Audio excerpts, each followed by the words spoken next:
Hello प्यारे बच्चे, नमस्कार। मैं संदीप तोमर आपकी अपनी कोचिंग आकाशदीप में आपका स्वागत करता हूं और उम्मीद करता हूं सभी बच्चे अच्छे होंगे और अपने एग्जाम की तैयारी अच्छे से कर रहे होंगे। जैसा कि हमने कल पढ़ा था कि प्रकाश का अपवर्तन क्या होता है और उससे संबंधित नियम भी पढ़े थे, तो उम्मीद है कि सभी को समझ में आ गया होगा ये टॉपिक और इसी टॉपिक को आगे कंटिन्यू करते हैं। तो हमने लास्ट पढ़ा था स्नेल का नियम, प्रकाश के अपवर्तन का दूसरा नियम, और उसी से ही आगे हम कंटिन्यू करने वाले हैं। चलिए शुरू करते हैं।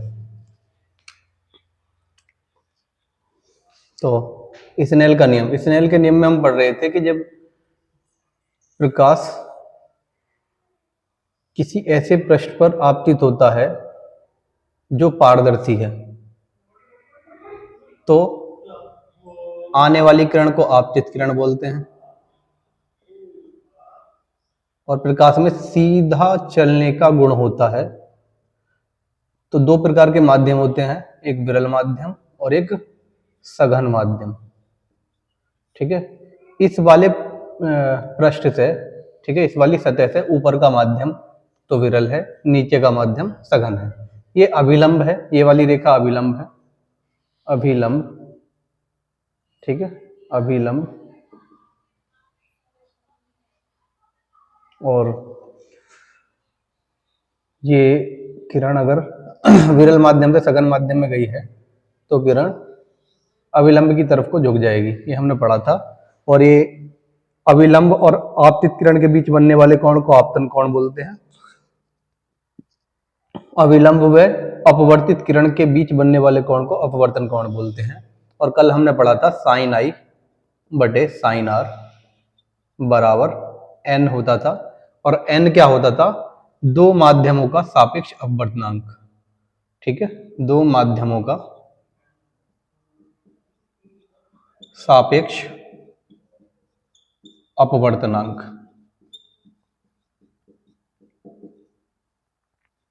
ठीक है, दो माध्यमों का सापेक्ष अपवर्तनांक, ये हमने पढ़ा था। अब एन के बारे में हम पढ़ते हैं। जो अपवर्तनांक होता है, सापेक्ष अपवर्तनांक निकालते कैसे हैं, थोड़ा थोड़ा तो मैंने कल बता ही दिया था। ठीक है, इससे संबंधित क्वेश्चन पढ़ लेते हैं। क्वेश्चन ये बोलेगा, क्वेश्चन देख लेते हैं, इससे संबंधित क्वेश्चन कैसे आते हैं। वायु के सापेक्ष कांच व जल के अपवर्तनांक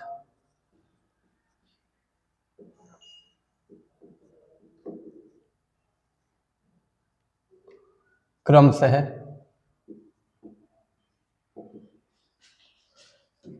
3/2 व 4/3 है, तब जल के सापेक्ष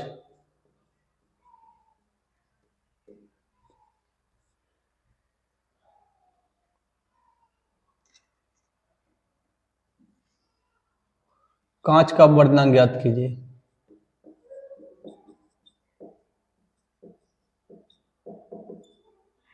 कांच का अपवर्तनांक ज्ञात करो, इस टाइप का क्वेश्चन आना है। ठीक है, वायु के सापेक्ष कांच व, ठीक है, कांच व जल के अपवर्तनांक 3/2 और 4/3 दे रखे हैं, और तब जल के सापेक्ष कांच का अपवर्तनांक हमें ज्ञात करना है। ठीक है, तो वायु के सापेक्ष कांच का अपवर्तनांक इतने को लिखना है, तो यहाँ पे लिखना पड़ेगा दिया है। इस क्वेश्चन को सॉल्व करने के लिए शुरुआत से लिखना पड़ेगा, अगर इसका सॉल्यूशन देखना है। ठीक है, सॉल्यूशन देखना है तो इसमें सबसे पहले लिखना है दिया है। ठीक है, दिया है, जो दिया है पहले उसे लिखेंगे। दिया है क्या? वायु के सापेक्ष, ठीक है, जल का अपवर्तनांक, जल का अपवर्तनांक। ठीक है, वायु के सापेक्ष जल का अपवर्तनांक, तो अपवर्तनांक को तो एन से ही लिखते हैं। ठीक है, अपवर्तनांक का सिंबल एन है। ठीक है, तो अपवर्तनांक का सिंबल एन है, तो इसको कैसे, इसी शब्द से हमें ये पता चलना चाहिए कि वायु के सापेक्ष जल का है अपवर्तनांक। तो ये दो चिन्ह वायु और जल भी दिखने चाहिए इसमें, इसी चिन्ह में। तो जिसके सापेक्ष बोल रहा है, वायु के सापेक्ष बोल रहा है, तो सापेक्ष वर्ड से जो पहले लिखा हुआ है उसे पहले लिखते हैं, ठीक है। और जिस का अपवर्तनांक बोला गया है, का से पहले जो लिखा हुआ है उसे बाद में लिखते हैं। तो वायु को अंग्रेजी में बोलते हैं एयर, तो एयर का ए उठा लेंगे सिर्फ, एयर। और यहाँ पर जल का अपवर्तनांक है, तो जल को अंग्रेजी में बोलते हैं वाटर, तो इसका डब्ल्यू उठा लेंगे सिर्फ, ठीक है, डब्ल्यू उठा लेंगे। A N W, A N W की वैल्यू कितनी दे रखी है, 4/3, ठीक है। वायु के सापेक्ष जल का अपवर्तनांक A N W equal to 4/3। ऐसी ये वायु शब्द कॉमन बोल दिया, वायु के सापेक्ष कांच का भी है और वायु के सापेक्ष जल का भी है, तो वायु के सापेक्ष है ये दूसरा भी, वायु के सापेक्ष, ठीक है। कांच का अपवर्तनांक, अब की बार किसका अपवर्तनांक है, कांच का अपवर्तनांक, ठीक है, कांच का अपवर्तनांक।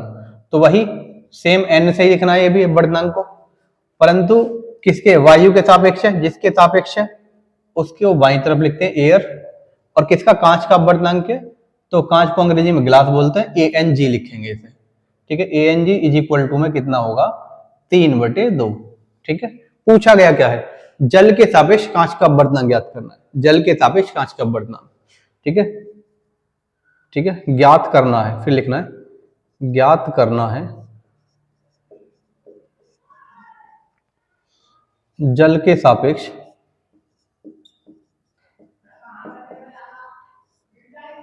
कांच का अपवर्तनांक, ठीक है, कांच का अपवर्तनांक ये हमें ज्ञात करना है। तो इसका भी सिंबल एन से ही लिखा जाएगा इसे भी, परंतु जल के सापेक्ष बोला गया है, तो जल, जल को क्या बोलते हैं अंग्रेजी में, वाटर बोलते हैं, जिसके सापेक्ष बोलते हैं उसे बाईं तरफ बोलते हैं, बाईं तरफ रखते हैं, डब्ल्यू लिख दिया यहाँ पर। कांच का अपवर्तनांक बताना है हमें, तो कांच का अपवर्तनांक है, तो यहाँ पर लिख देंगे हम जी, WNG, ठीक है। जिसका अपवर्तनांक है उसे दाईं तरफ लिखते हैं, जी फॉर ग्लास होता है, ग्लास मतलब कांच होता है, तो इसका पहला सिंबल मतलब पहला वर्ड उठा लेंगे सिंबल के तौर पे, जी हो गया, WNG। ये हमें ज्ञात करना है, तो WNG is equal to question mark, ठीक है। तो हम सूत्र बनाते हैं इसी से, जिसका अपवर्तनांक हमें निकालना है उसी का सूत्र बनाएंगे। अपवर्तनांक N WNG is equal to में होना कितना चाहिए, मैंने आपको बताया था कि दाईं तरफ वाला ऊपर लिखते हैं, बाईं तरफ वाला नीचे लिखते हैं, ठीक है। जब हम n का n के रूप में सूत्र ज्ञात करते हैं, n ही मतलब n ही हमें ज्ञात करना है, n ही दे रखा है, ठीक है। तो n का n के रूप में सूत्र ज्ञात करते हैं, तो दाईं तरफ वाला ऊपर और बाईं तरफ वाला नीचे। आगे हम प्रकाश की चाल का n के रूप में ज्ञात करेंगे सूत्र, तो उसमें उल्टा होता है, उसमें बाईं तरफ वाला ऊपर लेते हैं, दाईं तरफ वाला नीचे लेते हैं, ठीक है। वो हम आगे पढ़ने वाले हैं, जस्ट इससे आगे। तो फिलहाल में इसे देखेंगे, अपवर्तनांक का अपवर्तनांक के रूप में सूत्र लेने के लिए दाईं तरफ वाले को ऊपर लिखते हैं, बाईं तरफ वाले को नीचे, ठीक है। तो दाईं तरफ वाला, लास्ट वाला ऊपर और पहले वाला नीचे, तो इसमें लिखेंगे NG/NW, ठीक है, NG/NW। मैंने आपको बताया था कि एयर का जो अपवर्तनांक होता है, वायु का जो अपवर्तनांक होता है वो 1 होता है, तो मैंने ये भी बताया था पिछली वीडियो में, ठीक है। ANG कहीं लिखा हुआ आ रहा है, ANG का मतलब क्या होगा, NG/NA, और एयर का अपवर्तनांक 1 होता है, तो हम ANG इज इक्वल टू में NG आ जाता था, ठीक है। तो कहीं अगर NG लिख रहा है तो वहां पर मैं ANG लिख सकता हूं, अगर कहीं NW लिख रहा है तो वहां पर मैं क्या लिख सकता हूं, NW लिख सकता हूं, ठीक है, क्योंकि एयर का अपवर्तनांक क्या होता है, 1 होता है।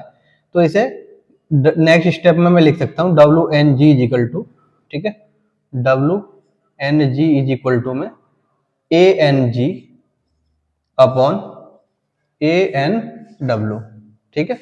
अब ANG और ANW की वैल्यू दे रखी है, WNG की वैल्यू हमें निकालनी है, WNG is equal to ANG की वैल्यू कितनी है, 3/2 बटे WNG मतलब ANW की वैल्यू कितनी है, ANW की वैल्यू 4/3।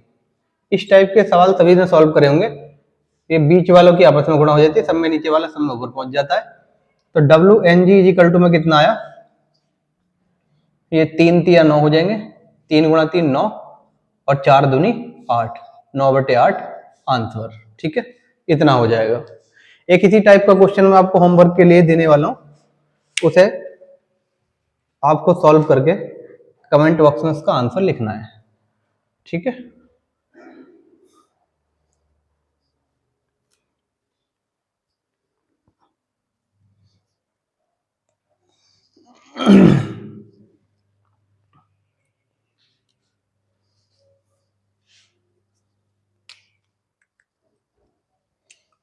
क्वेश्चन है, वायु के सापेक्ष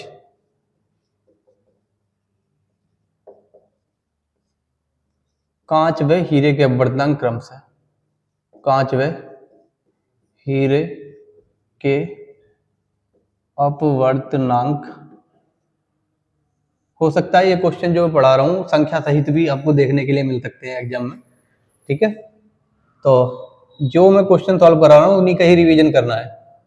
तो कांच में वायु के अपवर्तनांक दे रखे हैं, कांच 3/2, कांच में हीरे के अपवर्तनांक 3/2 व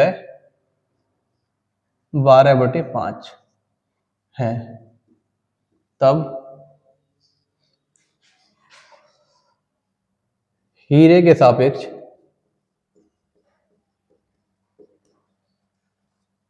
कांच का अपवर्तनांक ज्ञात करना है।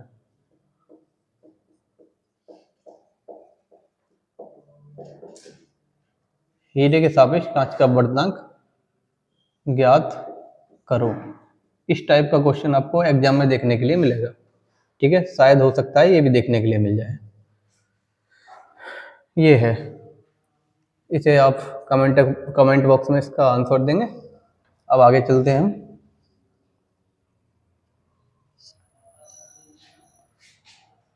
नेक्स्ट टॉपिक आता है प्रकाश की चाल के रूप में अपवर्तनांक का सूत्र, ठीक है।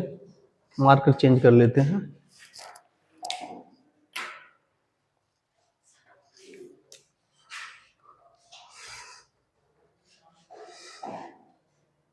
प्रकाश की चाल का अपवर्तनांक से संबंध, ठीक है, अपवर्तनांक से संबंध। तो ये ध्यान रखना है, अपवर्तनांक n इज इक्वल टू, ठीक है, ये 1 and 2 है। अगर यहाँ पे ऐसे लिखा हुआ है अपवर्तनांक, इसे बोलेंगे माध्यम 1 के सापेक्ष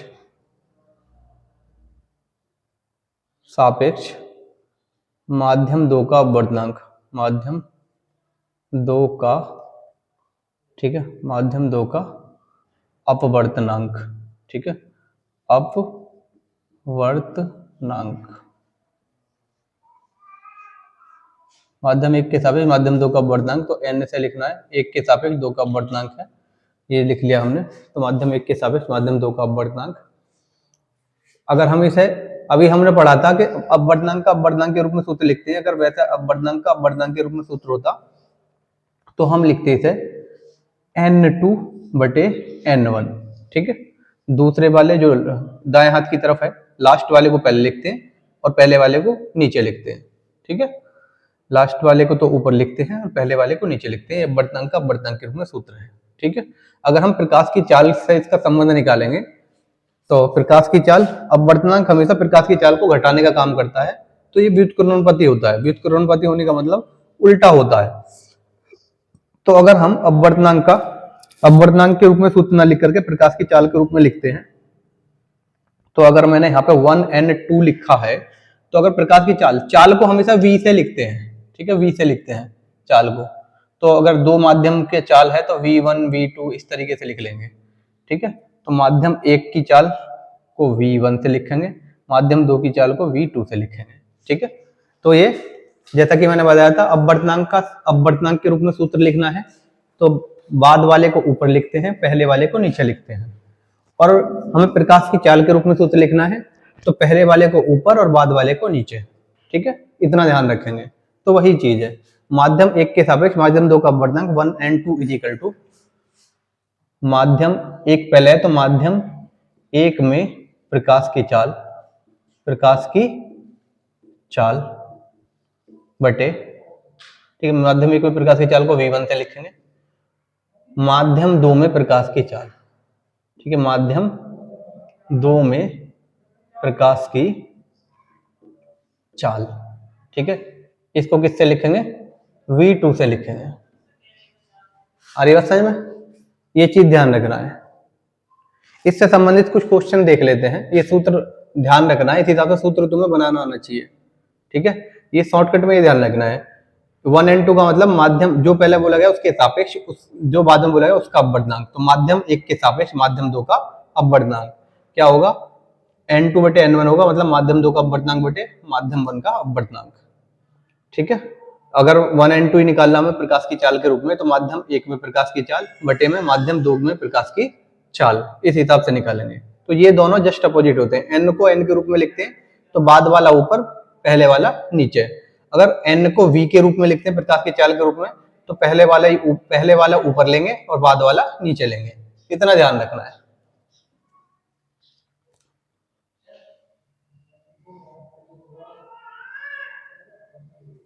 ठीक है, इससे संबंधित क्वेश्चन कैसे आ सकता है आपका, ये देख लेते हैं, ठीक है। बोलेगा वायु के सापेक्ष कांच का अपवर्तनांक, वायु के सापेक्ष कांच का अपवर्तनांक 3/2 है, तब कांच में प्रकाश की चाल ज्ञात कीजिए, कांच में प्रकाश की चाल ज्ञात करो, ठीक है। इस टाइप से तुम्हें क्वेश्चन बोल देगा, सही है। और उसके लिए हमेशा ध्यान रखना है, वायु में प्रकाश की चाल, वायु में प्रकाश की चाल फिक्स होती है, ठीक है। सी से भी लिख लेते हैं कहीं कहीं, ठीक है। अगर तुम्हें सी से अच्छा नहीं लग रहा है तो तुम चाल को वी से ही लिखना चाह रहे हो तो वी, और क्योंकि वायु में है तो इसका एयर उठा लेंगे, वी ए का मतलब एयर, और ये फिक्स होती है, कितनी होती है, 3 × 10⁸ इतने मीटर पर सेकंड, जैसा कि मैंने पिछली वीडियो में आपको बताया भी होगा। ये है वायु में प्रकाश की चाल वी एयर इतनी होती है, इतना हमें ध्यान रखना है, इतनी तो होती है। हालांकि ध्यान भी नहीं रखेंगे तो ये जब आपका पेपर होगा उसमें ये छपा हुआ आता है पहले ही पेज पर, ठीक है, पहले या आखिरी पेज पर ये संकेत छपे हुए आते हैं, जो फिक्स वैल्यू होती हैं या कांस्टेंट वैल्यू होती है, लास्ट के पेज पर या पहले पेज पर उन्हें छाप करके देते हैं, किसी बच्चे के याद ना हो तो वो वहां से देख सकता है, परंतु इन्हें याद रखने में फायदा होता है आगे तक। तो वायु में प्रकाश की चाल कितनी होती है, 3 × 10⁸ मीटर पर सेकंड होती है, इतना फिक्स होता है, ठीक है, इसे याद रखना है। इसके अलावा सभी जगह निर्वात या वायु में प्रकाश की चाल फिक्स रहेगी 3 × 10⁸, इसके अलावा सभी जगह कम होती चली जाती है प्रकाश की चाल, ठीक है। तो वायु में प्रकाश की चाल इतनी है, ये हमें पता होना चाहिए। और किसमें, कांच में प्रकाश की चाल हमें निकालनी है, किसमें, कांच में प्रकाश की चाल, ठीक है, वी जी फॉर ग्लास है, वी चाल है, चाल को वी से ही लिखेंगे, कांच में प्रकाश की चाल हमें कैलकुलेट करनी है, इसके आगे हमने क्वेश्चन मार्क लगा दिया। और दिया है, क्या दिया है, ठीक है, ये तो ज्ञात करना है, ज्ञात करना है, ठीक है, पता है, ये चीज हमें पता होनी चाहिए, ठीक है। वायु में प्रकाश की चाल इतना है, ज्ञात करना है क्या, कांच में प्रकाश की चाल V G equal to question mark, और दिया है, क्या दिया है, दिया है जी हमारा वायु के सापेक्ष कांच का अपवर्तनांक, वायु के सापेक्ष कांच का अपवर्तनांक, कांच का अपवर्तनांक, ठीक है, वायु के सापेक्ष कांच का अपवर्तनांक, अपवर्तनांक को n से लिखते हैं, वायु के सापेक्ष है तो a से लिखेंगे, ठीक है, और किसका कांच का अपवर्तनांक है तो यहाँ पे g से लिखेंगे। ANG इज इक्वल टू कितना दे रखा है, 3/2, 3/2 इतना दे रखा है। अब सूत्र तो अपवर्तनांक के हिसाब से ही बनता है, हमने अभी पीछे पढ़ा था जस्ट इससे पीछे, तो अपवर्तनांक के हिसाब से सूत्र बनाते हैं हम, ठीक है। तो ANG यहाँ पे लिखेंगे सूत्र को, n दे रखा है ANG इज इक्वल टू, अपवर्तनांक का हम अगर अभी हमने पहले पढ़ा था कि अपवर्तनांक का अगर प्रकाश की चाल के रूप में सूत्र बनाते हैं तो पहले वाला ऊपर लेते हैं और बाद वाला नीचे लेते हैं। तो चाल को तो v से लिखेंगे, प्रकाश की चाल को, ठीक है, एक ऊपर लिखना है एक नीचे लिखना है। v लिख लिया हमने, पहले वाले को ऊपर लिखेंगे तो v a पहला है तो v a ऊपर लिख दिया मैंने, और g बाद में है तो v g नीचे लिख दिया, v a बटे v g, ठीक है, इतना हो गया। तो a n g की वैल्यू कितनी दे रखी है, 3/2 दे रखी है, बराबर v a की वैल्यू कितनी है, 3 गुणा 10 की पावर 8, 3 गुणा 10 की पावर 8, और बटे में v g की वैल्यू हमें निकालनी है, ठीक है, कांच में प्रकाश की चाल हमें निकालना है, v g की वैल्यू हमें निकालनी है। कैंची, ठीक है, क्रॉस मल्टीप्लाई कर लेंगे तो ये हो जाएगा 3vg, 3vg is equal to में 3 दूनी 6 गुणा 10 की पावर 8, ठीक है, इतना हो जाएगा। अगर vg की वैल्यू निकालेंगे तो गुणा में वाला कैसे पहुंच जाएगा, बटे में, तो vg की वैल्यू कितनी हो जाएगी, vg इक्वल्स टू हो जाएगा, ठीक है, ये हो जाएगा 6 गुणा 10 की पावर 8 अपॉन में 3 हो जाएगा, 3 से डिवाइड करेंगे 2 बार कट जाएगा, तो vg की वैल्यू कितनी आ जाएगी निकल करके, vg की वैल्यू आ जाएगी 2 गुणा 10 की पावर 8, ठीक है, इतने मीटर पर सेकंड। जैसे कि मैं यहाँ पर मैंने अभी कटिंग करी, काटा, तो ऐसे काट करके आपको ऐसे दिखाना नहीं है, क्या पता है एग्जामिनर के दिमाग में ये चला जाए कि यहाँ से इसने मिस्टेक कर रखी है, यहाँ से गलती हुई है इससे, तो इसे नेक्स्ट स्टेप में अपने दिमाग में कैलकुलेशन करके 2 बार कटेगा, तो ये यहाँ पर बिगर काटे ही थे हम ऐसे ही अगले स्टेप में ऐसे लिख देंगे, ठीक है, बिगर काटे ही लिखना है हमें, इस हिसाब से हमें अपने आप को बनाना है कि हमें किसी भी उसको काटना नहीं है, बिगर काटे ही ऐसे ही लिखना है, ठीक है। 2 बार होगा, 3 दूनी 6, 2 बार होगा तो डायरेक्ट ही आना चाहिए 2 गुणा 10 की पावर 8 मीटर पर सेकेंड, ठीक है। ये है एक क्वेश्चन मैं आपको होमवर्क के तौर पर दूंगा जिससे कि आपकी भी प्रैक्टिस हो जाए, और उसका आंसर आप सेम कमेंट बॉक्स में लिखेंगे।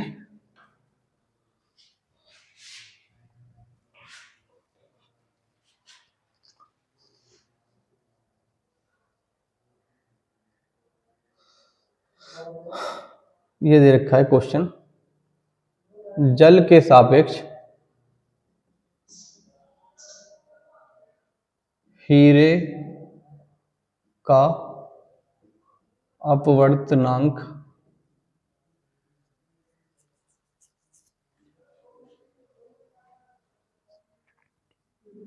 ये है जी तुम्हारा एक, ये तुम्हारा 8/5 ऐसा कुछ मान लेते हैं, 8/5 है, तब यदि जल में प्रकाश की चाल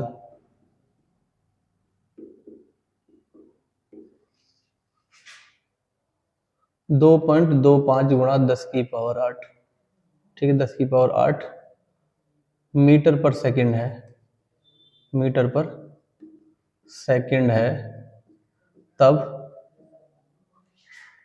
हीरे में प्रकाश की चाल ज्ञात करो, हीरे में प्रकाश की चाल ज्ञात करो, ठीक है जी, हीरे में प्रकाश की चाल ज्ञात करनी है। ये आपका होमवर्क के रूप में है क्वेश्चन, इसे आपको सॉल्व करके कमेंट बॉक्स में देना है। इसका आंसर बिल्कुल पीछे वाले क्वेश्चन की तरह ही होगा, ठीक है, हर एक चीज का सिंबल बताना है।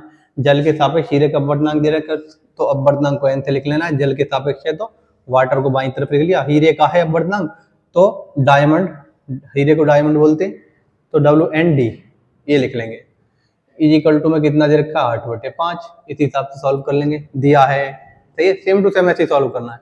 जल में प्रकाश की चाल दे रखी है तो प्रकाश की चाल को v से लिखते हैं, जल में है तो VW इज इक्वल टू में कितना 2.25 गुणा 10 की पावर 8, और प्रकाश हीरे में प्रकाश की चाल बतानी है तो हीरे VD की वैल्यू हम बतानी है, क्वेश्चन मार्क, इसी का ही सूत्र लगा देना है, WND इज इक्वल टू बाईं तरफ वाला ऊपर दाईं तरफ वाला नीचे, सॉल्व कर देना आगे, ठीक है। ये मैंने शॉर्ट में बता भी दिया है आपको, ऐसे सॉल्व करना है इसे। उम्मीद है आपके समझ में आ गया होगा, आगे चलते हैं। आगे आपका आता है टॉपिक लेंस द्वारा प्रकाश का अपवर्तन, ठीक है, लेंस द्वारा प्रकाश का अपवर्तन। तो एक बार देखते हैं लेंस के द्वारा प्रकाश का अपवर्तन किस हिसाब से पढ़ सकते हैं। इसमें इतना खास तो पढ़ते नहीं है, बस वही 6 कंडीशन। बस पिछली वीडियो जिसने प्रकाश का परावर्तन देखा होगा तो उसमें मैंने एक जगह बोला भी है कि उत्तल दर्पण इज इक्वल टू अवतल लेंस। ठीक है, अवतल लेंस। ठीक है, और अवतल दर्पण इज इक्वल टू उत्तल लेंस। आ रही बात समझ में? मतलब प्रतिबिंब के हिसाब से जो उत्तल दर्पण के अंदर प्रतिबिंब बनते हैं, सेम कंडीशन हम अवतल लेंस में पढ़ने वाले हैं। और जो अवतल दर्पण के अंदर जो भी प्रतिबिंब हम पढ़ने वाले हैं, मतलब पढ़े थे हमने, वो उत्तल लेंस के अंदर हम पढ़ने वाले हैं। ठीक है, सेम कंडीशन ही होती है। ठीक है, चलो समझते हैं। इसमें ज्यादा अपना टाइम वेस्ट ना करते हुए सिर्फ उसी चीज को उठाएंगे जहां से क्वेश्चन पूछे जाते हैं। तो क्वेश्चन आगे नेक्स्ट आता है, अवतल दर्पण द्वारा अवतल लेंस द्वारा। ठीक है, अवतल लेंस द्वारा, ये पहले उत्तल की पढ़ लेते हैं। उत्तल की 6 कंडीशन होती है, 6 कंडीशन वाला पहले पढ़ लेते हैं। ठीक है, उत्तल लेंस द्वारा प्रतिबिंब का बनना।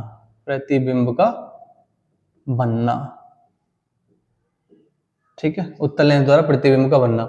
इसकी भी वही 6 कंडीशन है। जब वस्तु अनंत पर हो, जब वस्तु कहां पर हो, अनंत पर हो। बिल्कुल सेम टू सेम जैसा कि हमने दर्पण में पढ़ा था, सेम कंडीशन वही रहनी है यहाँ पर।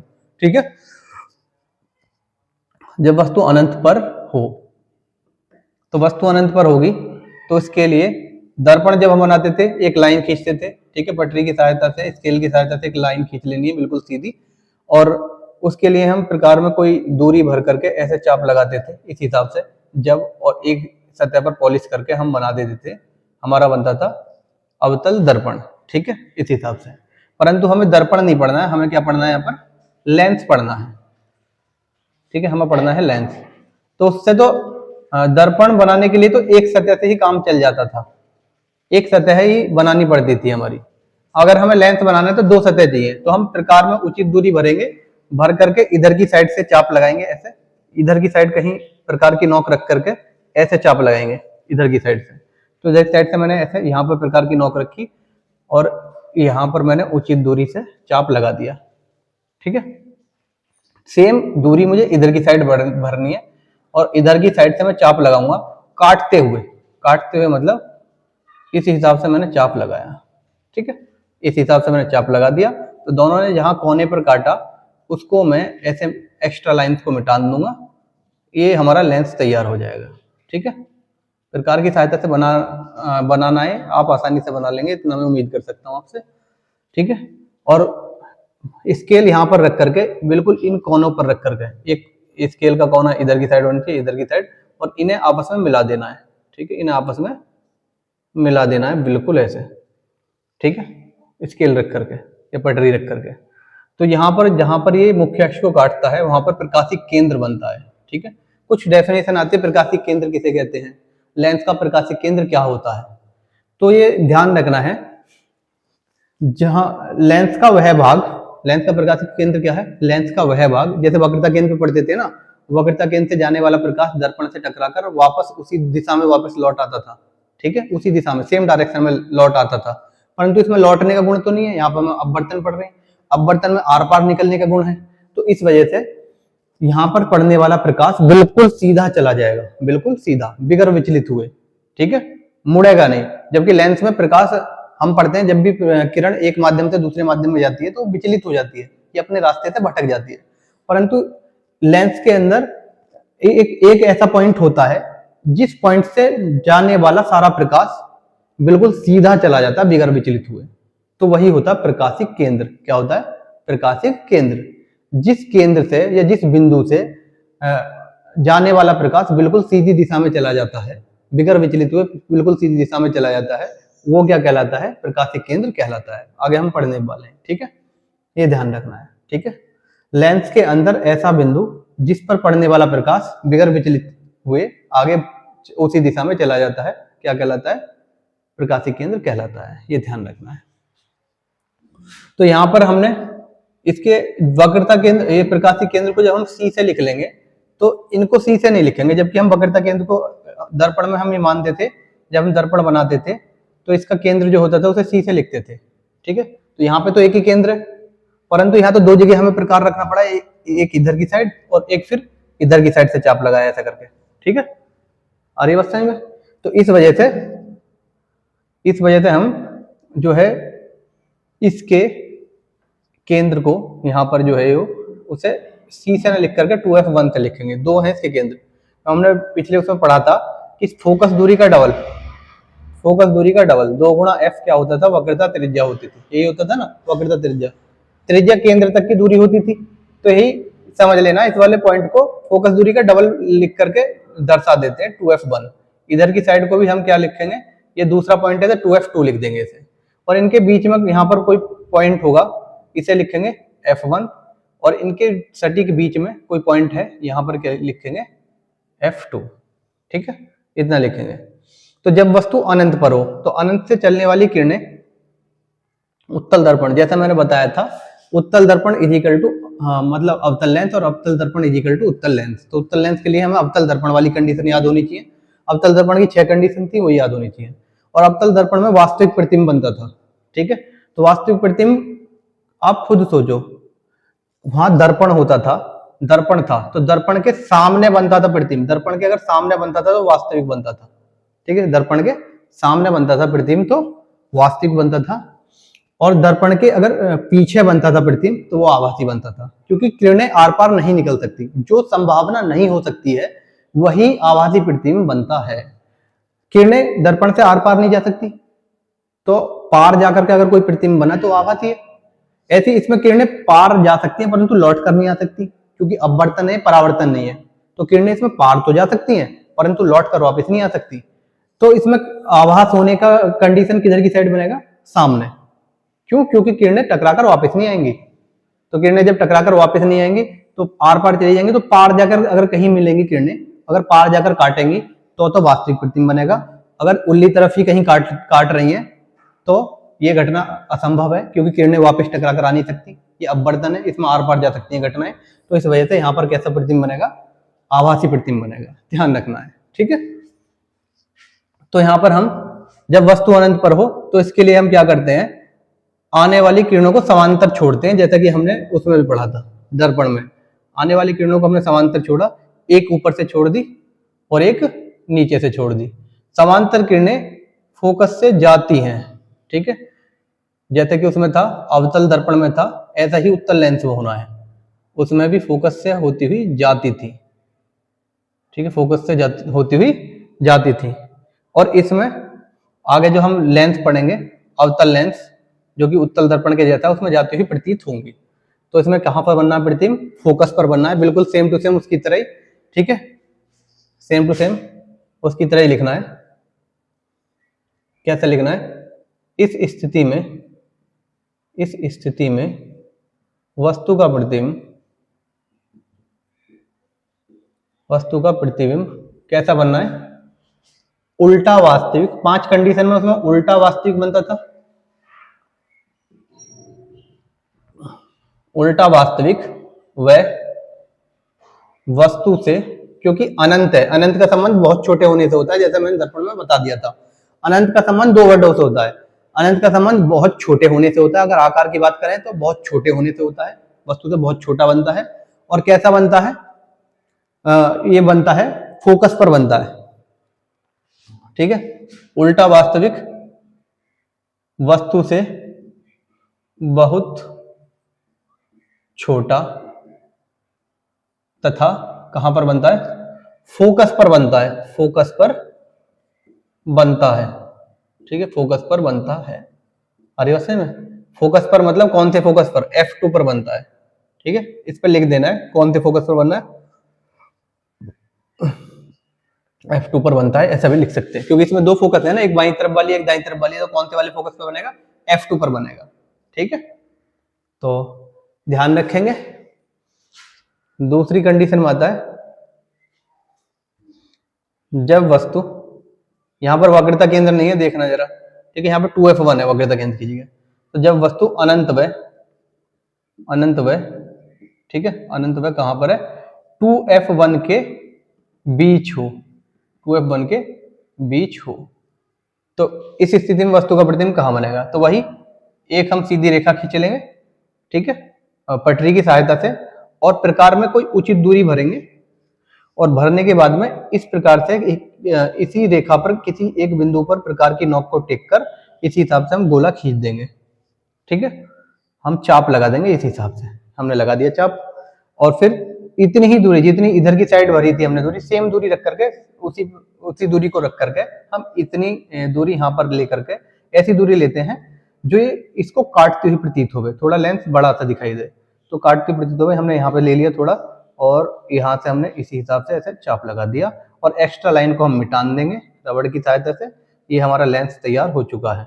जहां पर हमने पहले प्रकार की नोक टेकी थी उसे 2f1 लिखेंगे, और जहां पर हमने बाद में टेकी है प्रकार की नोक उसे 2f2 लिखेंगे, और ऊपर वाले बिंदु को नीचे वाले बिंदु से मिला देंगे, ठीक है, ऊपर वाले बिंदु को नीचे वाले बिंदु से प्रकार की पटरी की सहायता से मिलाएंगे, तो जो बिंदु इसे काटता हुआ प्रतीत होगा उस बिंदु को प्रकाशी केंद्र बोलेंगे, ठीक है, हम प्रकाशी केंद्र सी से लिखेंगे इसे, और इन दोनों के बीच का पॉइंट, ठीक है, यहाँ से यहाँ तक के बीच की दूरी को आधा करेंगे, इसे f1 से लिखेंगे, और इन दोनों के बीच के पॉइंट को यहाँ पर आधा करेंगे तो इसे कैसे लिखेंगे, f2 से लिखेंगे, ठीक है, ये समझ में आई। और हमें क्या रखना है, वस्तु को अनंत और 2f1 के बीच, मैंने आपको बताया था बाईं तरफ वाली चीज का कोई नाम नहीं होता, बाईं तरफ वाले, यहाँ पर बाईं तरफ कोई बिंदु दिखाई नहीं दे रहा आपको, तो इसका नाम नहीं होगा, तो इसे बोलते अनंत, ठीक है, या इसका दूसरे वर्डों में वैसे बोल सकते 2f1 से पर है, 2f1 से पर है, अंग्रेजी में बोलते बियॉन्ड द 2f1, ठीक है,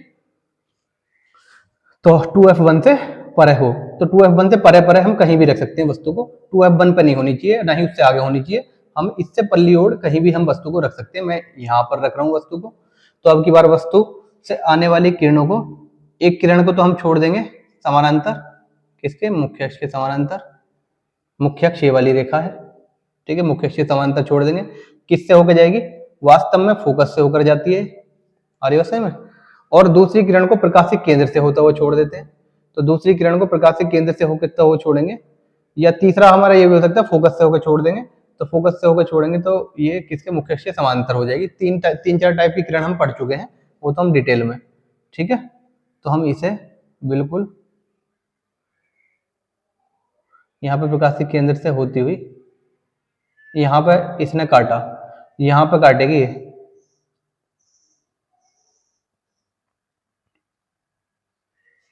बन रही है, तो ये बड़ी दिख रही होगी, ये छोटी दिख रही होगी, ठीक है, तो हमने देखा भी था, अनंत जिस पे आ जाएगा तो उसमें छोटी बनेगी, अगर अनंत अकेला आ रहा है तो बहुत छोटी बनेगी, अगर अनंत किसी के साथ में आ रहा है तो सिर्फ छोटी बनेगी, ये ध्यान रखना है। कहां पर बननी है, अनंत का संबंध फोकस से होता है, ठीक है, तो f2 हो गया, और इसमें पार जाकर प्रतिबिंब वास्तविक बनता है, तो इसलिए f2 से ही रिलेशन होता है, ज्यादातर इसका किससे रिलेशन होता है, f2 से रिलेशन होता है। तो जब वस्तु अनंत और 2f1 के बीच हो, तो इस स्थिति में वस्तु का प्रतिबिंब, ठीक है, तो इसमें 2f1 का संबंध 2f2 से होता है, और f1 का या f2 का संबंध अनंत से होता है, ठीक है, इतना ध्यान रखना है। तो अनंत का मतलब इसमें तो f2 काम करेगी, तो f2 काम करेगी तो अनंत का संबंध f2 से होगा, और 2f1 का संबंध 2f2 से होगा, ठीक है, इस स्थिति में वस्तु का प्रतिबिंब f1 व 2f1 के बीच, f1 व 2f1 नहीं f2 और 2f2 के बीच कैसा बनेगा, हर कंडीशन में उल्टा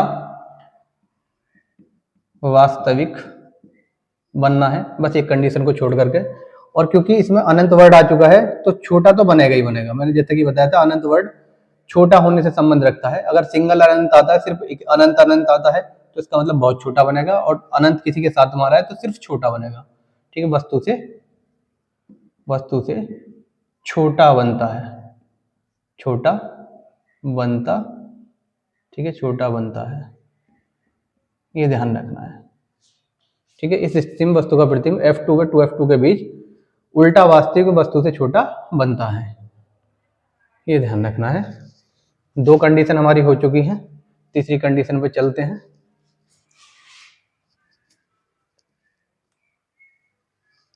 फिर सेम हर बार की तरह वही,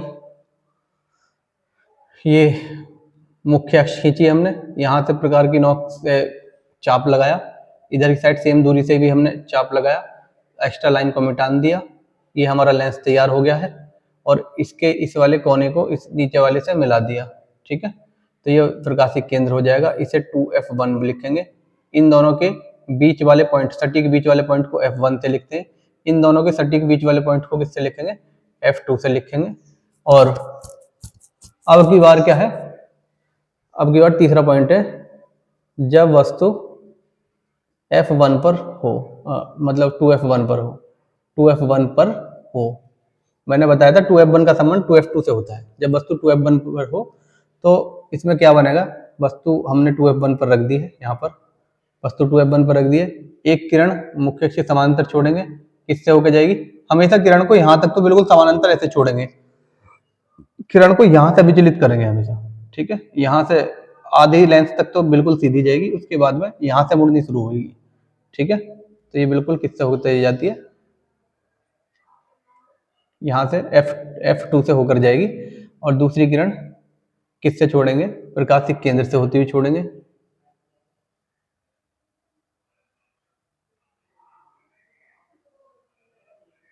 ठीक है। यहाँ पर कहीं काट रही है, इसके नीचे काट रही है। ये क्या है? 2F2 है, 2F2 सही है। तो मैंने बताया भी था 2F1 का संबंध 2F2 से होता है, सेम आकार की बनेगी बिल्कुल, ठीक है। तो जब वस्तु 2F1 पर हो तो क्या होगा? इस स्थिति में वस्तु का प्रतिबिंब आपको बिल्कुल सटीक दूरी नाप करके बनाना है, बिल्कुल सटीक जगह आएगा, ठीक है। इस स्थिति में वस्तु का प्रतिबिंब कहाँ बनेगा? 2F2 पर कैसा? उल्टा वास्तविक। 2F2 को केंद्र बोलते हैं, वक्रता केंद्र बोलते थे ना 2F2, फोकस का दुगना केंद्रीय। तो केंद्र का संबंध केंद्र से होता है और बराबर होने से होता है, ये मैंने बताया था। तो उल्टा वास्तविक व वस्तु के बराबर आकार का बनता है, बराबर आकार का बनता है, ठीक है। ये होगा। चौथा पॉइंट आता है हमारा, जब वस्तु 2F1 व F1 के बीच हो, ठीक है, बीच हो, तो वही सेम हमने मुख्य अक्ष खींची सीधी लाइन, इधर की साइड से चाप लगाया, फिर सेम इधर की साइड से चाप लगाया, एक्स्ट्रा लाइन को मिटान दिया और इन कटिंग पॉइंट्स को आपस में जोड़ दिया। ये हो गया। यहाँ पर प्रकाशिक केंद्र होगा, इन दोनों का मिड पॉइंट यहाँ पर, ठीक है। ये वाला पॉइंट क्या होगा? यहाँ पर F1 और इसे बोलेंगे 2F1, जहाँ पर हम प्रकार की नोक रखते हैं उसे 2F1 बोलते हैं, इसे बोलेंगे 2F2 और इन दोनों के मिड पॉइंट को, बिल्कुल बीच वाले पॉइंट को क्या बोलेंगे? F2। तो यहाँ पर हम रखेंगे अब की बार 2F1 और F1 के बीच वस्तु को, तो मतलब वस्तु को मैं यहाँ रख दूंगा। एक किरण मुख्य अक्ष के समानांतर छोड़ूंगा, किससे होकर जाएगी? वो होकर जाएगी F2 से, ठीक है। और दूसरी किरण को मैं किससे छोड़ूंगा? यहाँ जाने के बाद में बिल्कुल सीधी, ठीक है। दूसरी किरण को मैं छोड़ दूंगा बिल्कुल C से होते हुए, तो बिल्कुल मैं C से होते हुए छोड़ रहा हूँ, ठीक है। तो एक्चुअल में ये सही माप नहीं आई है, तो इस वजह से यहाँ पर अगर कहीं काटेंगे तो यहाँ पर प्रतिबिंब बना कहीं, यहाँ पर काटेंगे, ठीक है। तो कहाँ पर बनना है प्रतिबिंब? 2F2, और यहाँ पर इस साइड का कोई नाम नहीं होता तो इसे अनंत बोल देते हैं। क्या बोल देते हैं इसे? अनंत। इस साइड का कोई नाम नहीं है तो इसे अनंत बोलेंगे, इस साइड का कोई नाम नहीं है तो अनंत बोलेंगे। तो कहाँ बनेगा? इस स्थिति में वस्तु का प्रतिबिंब प्रतिबिंब कैसा? उल्टा वास्तविक, उल्टा वास्तविक, ठीक है। प्रतिबिंब कहाँ पर बना है? 2f2 और अनंत के बीच। सबसे पहले स्थिति लिखते हैं, इस वस्तु का प्रतिबिंब 2f2 व अनंत के बीच, अनंत के बीच, 2f2 व अनंत के बीच उल्टा वास्तविक व वस्तु से बड़ा बनता है, वस्तु से बड़ा बनता है, ठीक है। इसमें भी ध्यान रखेंगे, अगर f आ रहा है, अगर f सिंगल आ रहा है, फोकस अगर सिंगल आ रहा है तो बहुत बड़ा बनेगा प्रतिबिंब। अगर सिंगल फोकस ही आ रहा है, ठीक है, जो मतलब f1 अगर सिंगल आ रहा है, किसी के साथ में नहीं आ रहा है, ठीक है, यहाँ पर 2f1 भी इसके साथ में आ रहा है, f1 के साथ में, तो बहुत आगे से हट जाएगा, बहुत बड़ा ना होकर के सिर्फ बड़ा बनेगा प्रतिबिंब, ठीक है। फोकस का संबंध बहुत बड़े से होता है, अगर सिंगल आएगा तो बहुत बड़ा प्रतिबिंब बनेगा, अगर सिंगल नहीं आएगा, किसी के साथ आ रहा है, जैसे 2f1 के साथ आ रहा है, तो बहुत बड़ा ना होकर के सिर्फ बड़ा बनेगा, इतना हमें ध्यान रखना है, ठीक है। ये होगा। नेक्स्ट चलते हैं, लास्ट की 2 कंडीशन और बची हैं।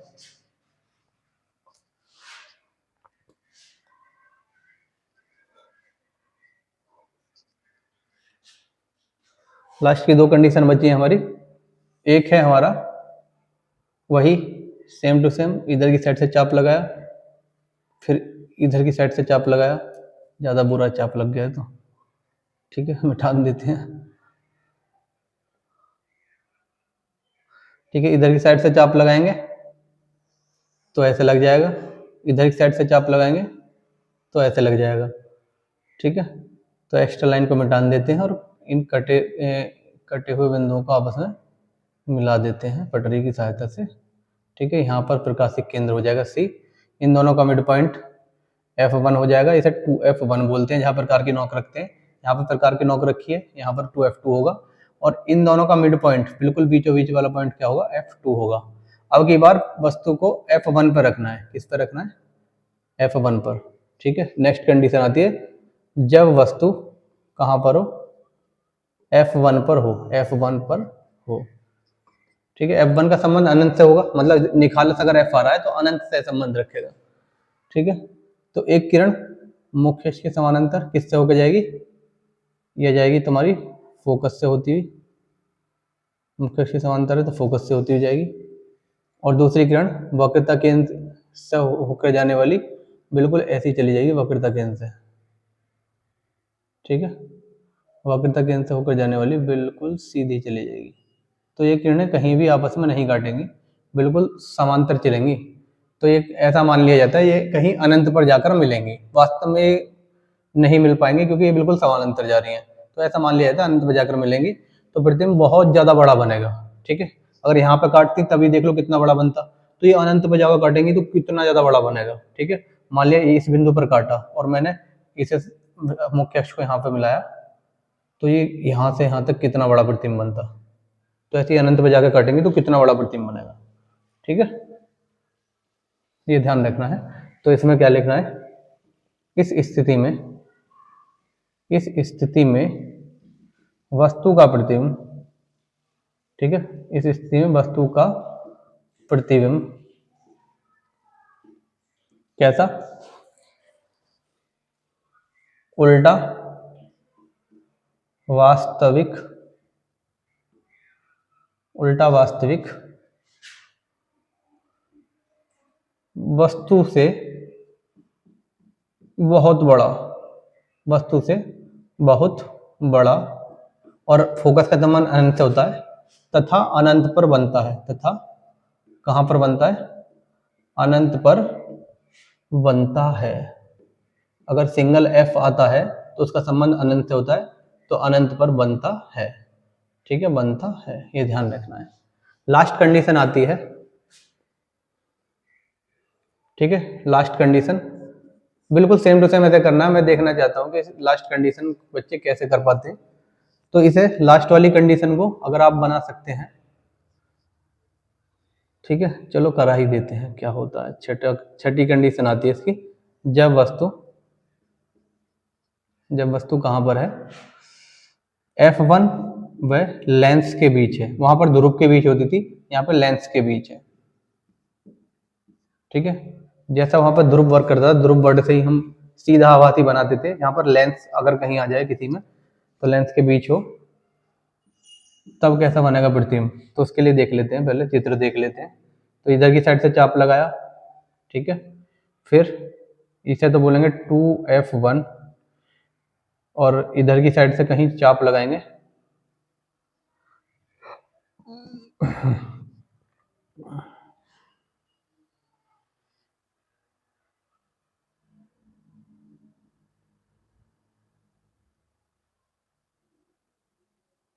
ये हो गया, ये लेंस है हमारा तैयार। इनके बिंदुओं को आपस में मिला देंगे इन्हें।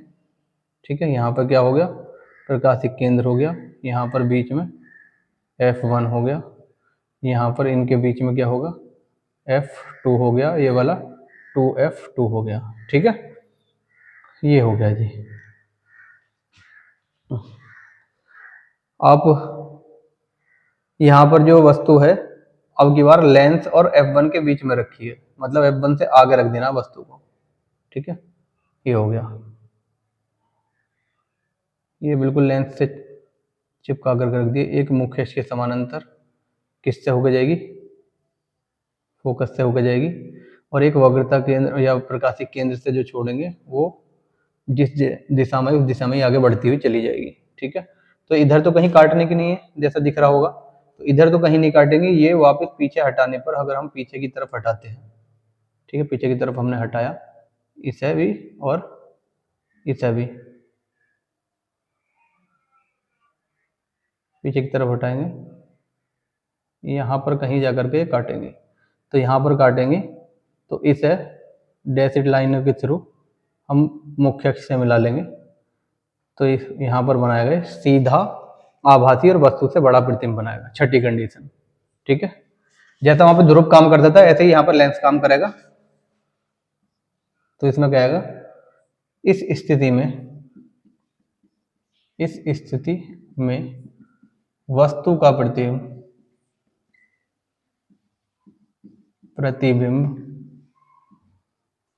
कहां पर, लेंस के सामने सीधा आभासी व वस्तु से बड़ा बनता है, वस्तु से बड़ा बनता है। ठीक है, बड़ा बनता है, इतना याद रखेंगे। तो ये आपके उत्तल दर्पण से संबंधित सारी कंडीशंस खत्म हो गई हैं। यहाँ पर क्वेश्चन पूछ लेता है, जैसे कि मैंने दर्पण में भी आपको बताया था कि ऐसे दर्पण का नाम बताइए जिसमें प्रतिबिंब सीधा आभासी और वस्तु से बड़ा बनता हो। तो जैसा कि आपको पता है, वो दर्पण होता है अवतल दर्पण, और इसी प्रकार से लेंस से भी पूछा जा सकता है, ऐसे लेंस का नाम बताइए जिसमें प्रतिबिंब सीधा आभासी और वस्तु से बड़ा बनता हो। तो वो कौन सा लेंस होता है, उत्तल लेंस होता है। उत्तल लेंस की छठी कंडीशन में प्रतिबिंब सीधा आभासी और वस्तु से बड़ा बनता है। ठीक है, इतना ध्यान रखेंगे, और आज इतना ही करते हैं। और हो सकता है तो होमवर्क में आप अवतल दर्पण की स्थिति, अवतल दर्पण के द्वारा बने गए प्रतिबिंब की स्थिति खुद बनाने का प्रयास करेंगे, और मुझे कमेंट बॉक्स में बनाएंगे कि आपसे बन पा रही है या नहीं। ठीक है, नेक्स्ट वीडियो में उन्हें भी बना करके दिखाएंगे, परंतु आपका होमवर्क यही रहेगा, पहले से पहले इसी की तरह ही बनना है बिल्कुल। ठीक है, एक बार मैं अवतल लेंस आपको बना करके दिखा देता हूँ। अवतल लेंस में बनाने के लिए हमें ऐसी ही मुख्य अक्ष सीधी रेखा खींचनी है, और प्रकार में उचित दूरी भरनी है। उचित दूरी भर करके इसी हिसाब से हमें चाप लगा देना है। तो पहले इस वाले लेंस को बनाने के लिए तो हमने चाप को इस तरीके से लगाया था कि दोनों आपस में काटें, परंतु इसको काटना नहीं है, इसको इस तरीके से लगाना है कि बीच में थोड़ा सा गैप रह जाए। ऐसे लगा करके हम इस हिसाब से ऐसे इधर की साइड से चाप लगाएंगे, और बिल्कुल ऐसे सीधी रेखा से इन्हें मिला लेंगे, एक्स्ट्रा लाइन को मिटा लेंगे, ये हमारा लेंस हो जाएगा। और बिल्कुल इन दोनों के बीच की दूरी नाप करके यहाँ पर निशान लगा लेंगे, और इससे समांतर रेखा हम खींच करके बीच वाला बिंदु ज्ञात कर लेंगे। ये हमारी प्रकाशिक केंद्र आ जाएगा यहाँ पर, और ये वाला हमारा क्या हो जाएगा 2F1, और यहाँ से लेकर यहाँ तक के बीच का पॉइंट को बोलेंगे ठीक है, यहाँ पर F1 हो जाएगा और यहाँ पर 2F2 होगा। ऐसे इन दोनों के बीच के पॉइंट को बोलेंगे F2। इस टाइप से हमें लेंस बना लेना है और कंडीशन बनाने की कोशिश करनी है। इसमें दो ही कंडीशन होती हैं, जैसा कि मैंने बताया था, अवतल दर्पण इजिकल टू उत्तल लेंस और उत्तल दर्पण इजिकल टू अवतल लेंस। तो अब हमने उत्तल लेंस तो कंप्लीट कर लिया है। अवतल लेंस में जो दो कंडीशन बनती है उन्हें आप स्वयं करेंगे, ये आपका होमवर्क है, और कमेंट बॉक्स में बताएंगे आपको क्लास कैसी लगी हो। अगर अच्छी लगी हो तो लाइक करेंगे, अगर अच्छी नहीं लगी तो डिसलाइक भी कर सकते हैं। ठीक है, आज के लिए बस इतना ही, फिर मिलेंगे कल। धन्यवाद। जय हिंद, जय भारत।